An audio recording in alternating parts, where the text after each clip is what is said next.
À tout seigneur, tout honneur.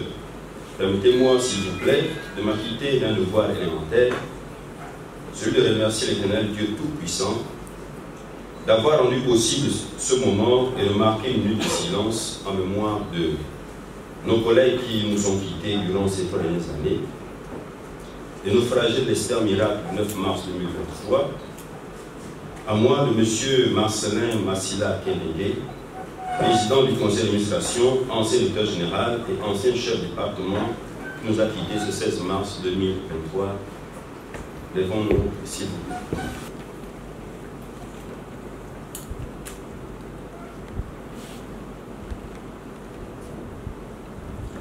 Merci. La remise d'une médaille d'honneur du travail est un moment important et solennel dans la vie d'un salarié. Cette distinction récompense, je le rappelle, à la fois l'ancienneté de service et le mérite, c'est-à-dire la qualité exceptionnelle des initiatives prises par les salariés dans l'exercice de leur profession ou leurs efforts pour acquérir une meilleure qualification. C'est donc en vue de cet hommage que cette cérémonie a toujours été rehaussée par la présence des parents et amis. Le travail est une valeur fondamentale inscrite dans la Déclaration universelle des droits de l'homme. Tout homme a droit à un travail. Ce droit au travail est un bien précieux qu'il faut défendre. Depuis le début de votre parcours professionnel, surtout pour les plus anciens, de nombreux progrès ont été faits dans l'amélioration des conditions de travail par votre professionnalisme, votre force et vos valeurs. Vous avez pu faire évoluer les choses. Vous avez conquis des droits qui ne doivent pas être remis en cause. Mais nous devons également remplir notre devoir vis-à-vis de l'entreprise et de la République. À ce sujet, nous vous invitons, chers récipiendaires et chers collègues, à continuer d'œuvrer pour le bien de notre société et à bannir tout comportement qui pourrait nuire à son image. Enfin, permettez-moi de vous réitérer, en mon nom et à celui du personnel tout entier, nos vives félicitations et nous vous souhaitons de belles réjouissances. À travers ces distinctions, vous devenez désormais des modèles et des sources d'inspiration pour ceux qui aspirent à cette reconnaissance.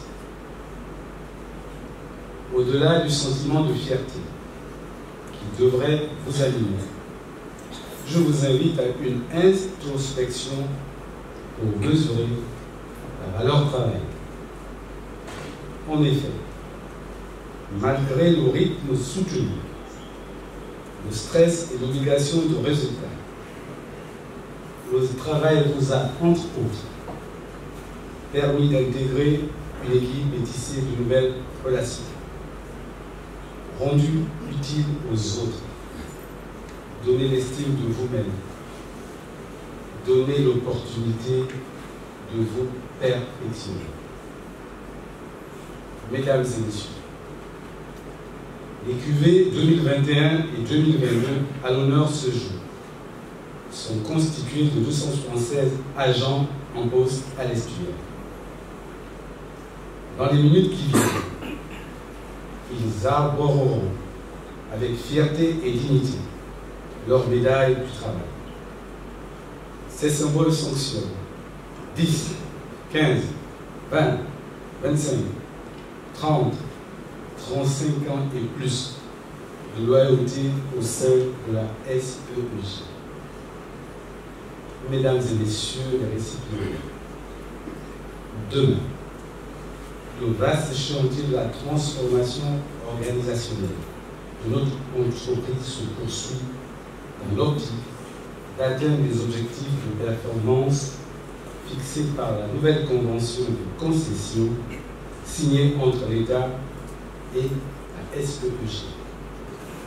Ce 31 mars 2023, nous sommes à nouveau réunis pour les mêmes raisons et cette fois, ce sont 147 récipiendaires qui, comme leurs prédécesseurs du 17 mars, ont fait preuve de constance, en termes de présence continue au sein de la SEC. Pour accompagner cette cérémonie solennelle et célébrer ces salariés, qui mieux que la puissance publique représentée par le ministère du Travail. En conduisant la délégation du ministère, je voudrais témoigner aux salariés toute la reconnaissance de l'État envers eux, envers ceux-là qui font de la SEC, à savoir les salariés en général, et ceux mis à l'honneur en particulier ce jour. Monsieur le directeur général, les salariés performants résultent en partie d'une bonne organisation managériale, laquelle impulse une dynamique et une cohésion sociale au sein de l'organisation.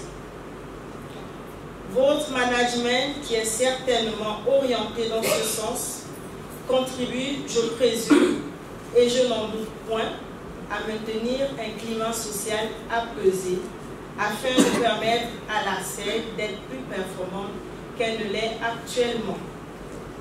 Aussi, revient-il d'avoir toujours en ligne de mire dans votre politique managériale la concertation, le dialogue social permanent avec les partenaires sociaux.